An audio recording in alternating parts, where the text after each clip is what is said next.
welcome to Triple T and me. I'm excited that today I have Coach Mike Brown as my special guest. How are you, Coach? Good. Doing great. Doing great. Great, great.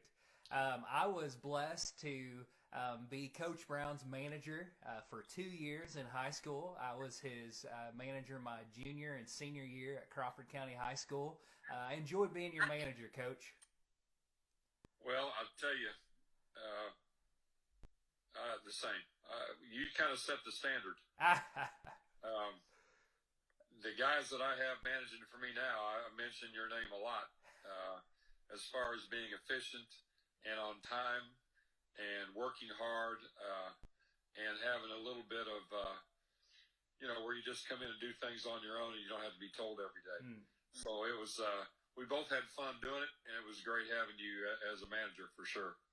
Well, I was just grateful, and not only did I get to be your manager, but I felt like I got to be your friend too. As much as I could with the coach manager boundaries and everything. I even got to go on vacation with you, so that's pretty cool.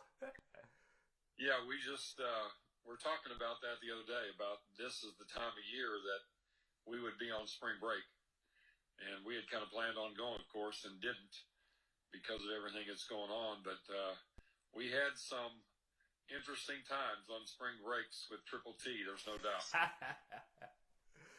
Well, Coach, tell us a little bit about how you first decided you wanted to be a coach, and then how you got into coaching. Well, I knew pretty early, probably junior, senior year in high school, that I wanted to teach, and I wanted to have something to do with athletics. My high school coach was a guy named Julius Bud Ritter, who's kind of a legend in Indiana and certainly in Madison, where I came from. And I always liked the coaching side of it, how he did things and prepared for opponents. Even back then, he was kind of in a class by himself. And then when I went to college, I tried to play a little bit. And I was, a 6'3", skinny white kid who was not near the best athlete, even on our bench. So I knew I was going to be able to hang around it if I could involve myself in learning how to coach the game. And I went to school at Kentucky Wesleyan, and about the third year I was there, they started a girls basketball program for the first time. And they were just looking for girls that were interested. They had nobody on scholarship. They played scrimmage games, and they hired a coach, and she happened to be one of my teachers, and she asked me if I'd be interested in helping. And so we started having practices and playing these scrimmages, and then I knew right away that was something I wanted to do. So probably pretty early, just because of my love for the game of basketball and athletics in general. That's great. That's great. And you've been quite successful, Coach. I congratulate you on 498 wins, just 2 wins away from 500. So congrats on your success. Well, you have to coach a long time to get there. But I've had some very good teams, some very good players, been at some very supportive schools and supportive administrations. And you just have to have all of that if you're going to win games year in, year out. And I've learned from what I think is one of the best in Gary Merrill at Madison. Super organized, super smart, knew how to build a feeder program from the ground up. And really, that's probably been my claim to fame more than anything, is just being able to go in places and start from the bottom up with bitty ball programs and all of that, and then watch it develop. And like when I was at Paoli, we started off and did some really good things early, and it just kind of fed on itself from there on. But really, our longevity, our building from our feeder program was the main part of why we were successful there for quite a while. So it's been a lot of fun. I've been doing it a long time. I still love doing it, and as long as I love doing it and I've got good help, I'm going to keep doing it. Absolutely. And you're currently at Salem, and you're enjoying being there? Yes, I've been at Salem. This is my second year. I was glad to get there. It kind of got me back in this area around closer to my family Hmm. and things like that. And I know the area and the schools. The conference we're in is the Mid Southern Conference, which is, I think, one of the better 3A conferences in the state. Very competitive year in, year out. So it makes it a lot of fun. I've got great assistant coaches. I've got a great administration, great athletic director that coached at Salem. So it's kind of a situation where everything's in place. If we can give it a little bit of time and work from the bottom up, I think it'll be something that will last for a while. Definitely. Well, that's great. Well, I know another role that you enjoy, along with being a coach and along with being a father, is now a grandfather. How's that? Well, the old saying, "Feed them sugar and send them home," is true. It's true. You get to do all the fun things with them and spend time, but you don't have to be there for the bad parts. Um, I enjoy it a lot. I've been looking forward to being a grandpa for a long time, and now that I am, it's just burning the road up from here to Jasper to try to see that little guy every moment I get. That's great that you do that. That's great. And I'm sure FaceTime and technology like that really helps, especially in this time. Yeah, it's crazy the things that we can do Mm. like this. Be hours apart and still be able to see each other and talk. And Hudson's only he's just short of his third birthday, but he knows how to operate the phone and he knows how to talk to you on FaceTime, and he'll carry the phone around the house and show you things. And that's just it's incredible that we can do that. Um, where in the old days, you just had to kind of use the phone and talk and pretend about what you were able to see. But you go on vacation now, or they go on vacation, they can show me where they're at. It's just been really good that way. Great, great. Now, recently you had a heart procedure done, correct? Yes, last May the 30th. And So you're doing almost, well. yeah, real well. Um, Needed it done. Didn't know that I needed it done at the time, but was having some issues and some signs, and went to a very good doctor at Floyd Hospital in New Albany, and they kept me there for about 10 days, and I had quadruple bypass, and it was a long recovery. It's a really long recovery. But about September, school had started, and I started to feel pretty good, was able to get out and walk a lot, and I don't feel any different now than I did before I had it done, and my checkups have all been good. So you got to change your eating habits a little bit. You got to take a little medicine. You got to try to get exercise a little more often than I did before, but I kind of enjoy doing that anyway. So everything's been going really well. Great. And speaking of exercise, I know you've come to Columbus a couple times. To one time you walked the half marathon, and one time Yeah. you walked the 5K. Do you still have plans when we're able to get back to normal to do any races or anything? Yeah, I'll tell you, one of my goals is to walk the 13 again at Columbus in the Awesome. fall. Awesome. And there was some that I'd kind of signed up through Louisville's running clubs this spring. Of course, they've all been canceled now. Your virtual running and Yes. walking, but still, you can get out and have fun doing it. I like to put music on my headphones and take off and walk as far as I want. And I just walked yesterday a little bit, and now, especially with the self quarantines and all that, it's good to be able to get out in the air and walk and stuff. So I'm really looking forward to continuing to do that. That for me is not as much a competition as just a relaxation and getting out around people and walking, meeting people. And, Columbus has got a great race. That's just a fantastic place to go, and lots of people there. So hopefully by fall I can get back and maybe we can try that 13 again. Absolutely. I'd be glad to do it too. I'm hoping I've been trying to stay in shape, so I'll be ready for it. Yeah.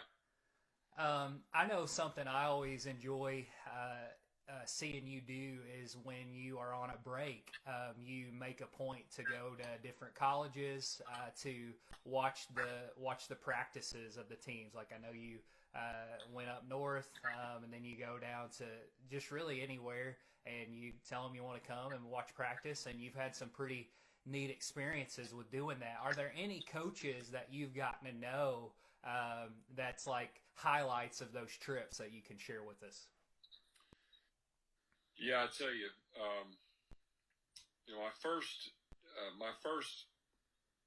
15 years of coaching, whenever I had a spring break or a fall break, I would try to go to clinics and seminars, and I finally got where those were okay, but you're seeing a lot of the same guys. And I started, I don't know, probably 10, 12 years ago, just contacting college coaches in the fall and leaving on fall break, and just driving around in one direction and hitting as many as I can. And I went to Duke and North Carolina, my first one. I've been to Michigan, Michigan State, and Notre Dame 3 or 4 different times, just traveling around that triangle, watching them practice. This time I went to Tennessee for 2 days, University of Tennessee, then drove over to North Carolina and watched them twice, and then drove up to University of Virginia and watched them twice. And you just get a little more out of watching somebody practice. Mm-hmm. You get to see the drills in live action as opposed to on a board somewhere, and it's just been great.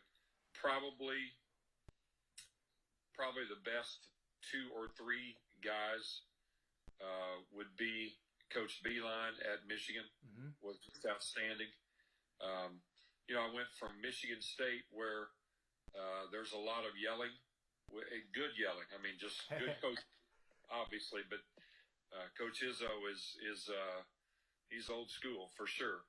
And then you drive across that afternoon, 30-40 minute drive to Ann Arbor, and you watch Michigan practice, and Coach Beilein never raises his voice. So you get to see a lot of different things and a lot of different styles of coaching that are all good. Mm. But I would say out of all of those, Beilein, going to watch Brad Stevens at Butler,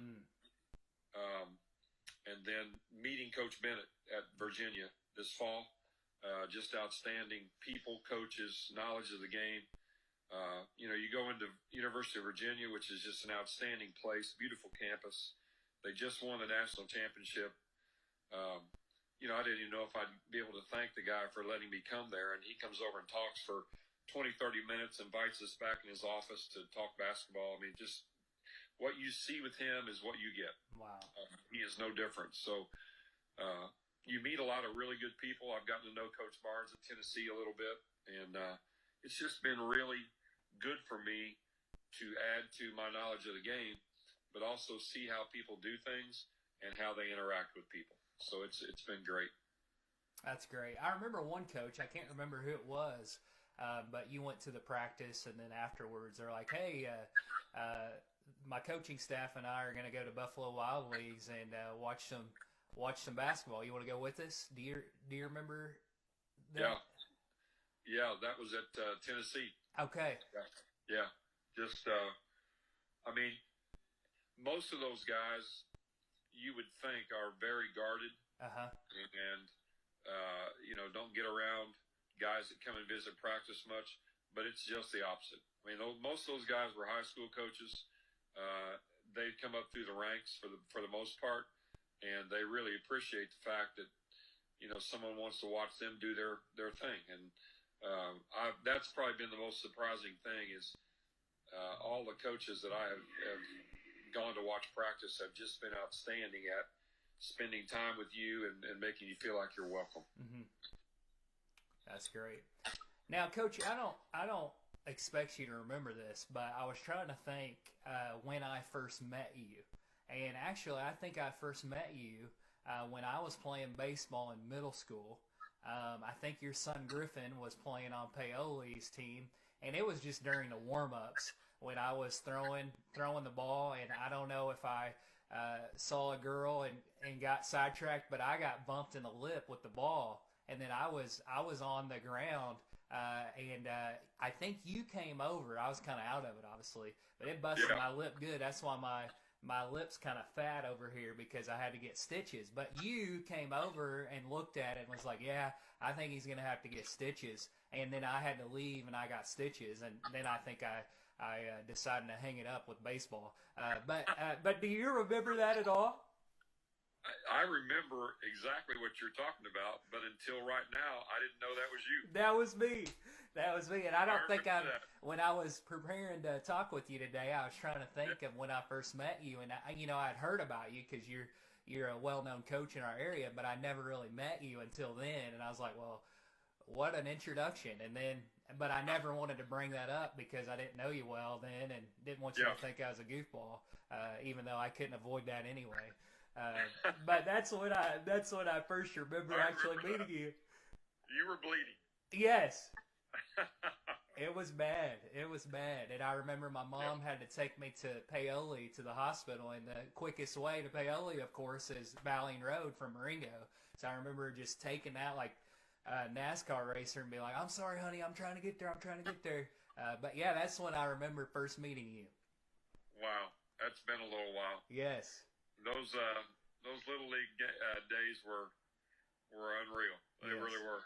For everybody that's a parent that has a kid in school that is kindergarten through 6th, 7th grade, man, you just got to really enjoy those days because you never get them back, and they're so much fun. Yes. And Griffin's doing well in Jasper?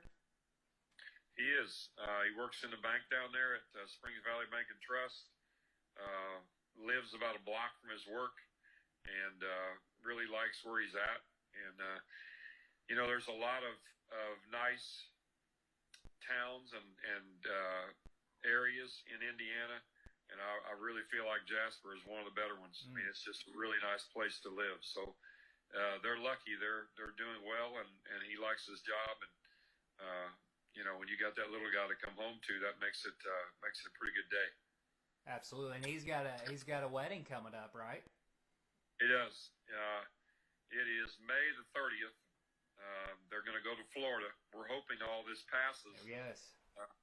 Now, Coach, I know someone that's been a real blessing in my life is Jalen Jay. Can you talk about like just how he's blessed your life and when you first met him and all that? Yeah, I mean he's kind of a special person. He from the first time I met him, the guy knows no strangers. He can make a friend in 5 seconds. And once he knows you, he never forgets. I mean, he could see you 10 years later and know exactly who you are, where he met you. So it's been great. He's doing really well. He's got a few more treatments left, and if everything goes well, he's going to ring the bell in May. And if you don't know, at Riley Hospital, when you get to ring the bell, you're considered cured. So we're kind of looking forward to that. But he's been doing great. He's gone to school some. He's back to playing basketball again with his Special Olympics team. And, we've just been really blessed that everything has gone well with him for this last year or so. That's great. Yeah, we got a lot of good memories. It's hard to believe that he's a young man now, because I remember on spring break that was the main reason why I went to be with him and watch him, and I remember him getting into mom's makeup and stuff like that, and now he's a young man. So it's crazy. Time flies. It does. It's he's 20 and be 21 in August. So he's changed a lot. He's grown up a lot. Very smart. And, it's funny. You get time hops and you get memories on Facebook and all that. And we go back to some of those old videos and pictures and times when we were on spring break with you and your little devotionals out on the deck of our condo. Those were great things, and he thinks of you as probably one of his best friends. So he'll be thrilled to watch this for sure. Well, that's awesome. Well, I think a lot of him, and I'm glad that I was able to see him. One time I was up at Riley, and I'm thankful for our friendship, definitely. What about Taylor? How's she doing? Taylor is a few weeks away from delivering her first child. And she has gone through all the things a pregnant girl goes through. Being sick and having to work and be on her feet. And she's coming down to the end of it now. But she's doing great. Looks great. She's going to have a baby girl. So another grandbaby. And, Marty's just thrilled to death and looking forward to being a grandma. And so it's an exciting time for sure. Absolutely. Absolutely. Well, something that I always appreciated about you, Coach, is you were fine with me praying with the team before the game. And I know one time in particular, your pregame speech was a little longer than usual, which was fine. But you said, Tyler, throw up a quick one. And I threw up a quick prayer, and I think that was probably the quickest prayer I prayed. But I'd love to close our time together just praying with you, if that's okay. Sure. Okay. Sure. Let's pray. Certainly. Lord, I thank you so much for this time that I've gotten to catch up with Coach Brown. I'm so thankful that I got to be his manager for 2 years. And, Lord, I pray for all the guys that were on the team during my time there. And I know we're all in different places, but I pray for them and pray that you would help them in their lives. I pray for all of Coach Brown's former players and managers. And, Lord, I want to particularly pray for Coach Brown and his family. I pray for Griffin and Taylor, and I pray that their plans with their wedding here soon would not be hindered in any way. I pray for little Hudson, and I pray for Taylor as she is going to be delivering her baby girl soon. And I pray that everything would go well with that. Lord, I also pray for Marnie and pray for Jay. I thank you so much for Jay. Just a wonderful example of how to be happy no matter your circumstances. Lord, I thank you for Coach Brown being in good health after his quadruple bypass, and I just pray that you continue to keep him healthy and that he can continue to exercise and do those races to relax, as he said. Lord, thank you so much for Jesus, and we pray all this in his name. Amen. Thanks, Coach. By the way, Marty and Jay both say hello, and Jay would like to have one of those little devotionals sometime with you that we used to have on spring break. Absolutely. Absolutely. We'll have to do that. I enjoyed that. Thanks, Coach. Appreciate it. You take care. All right. Thanks a lot, Tyler.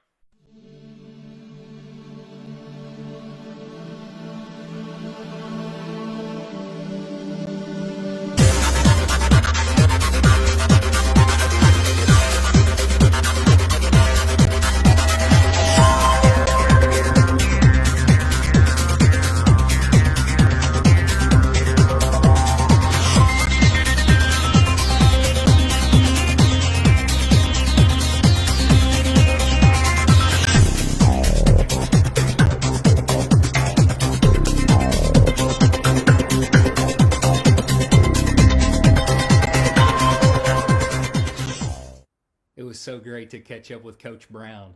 My next guest will be Jason French from Christ in You.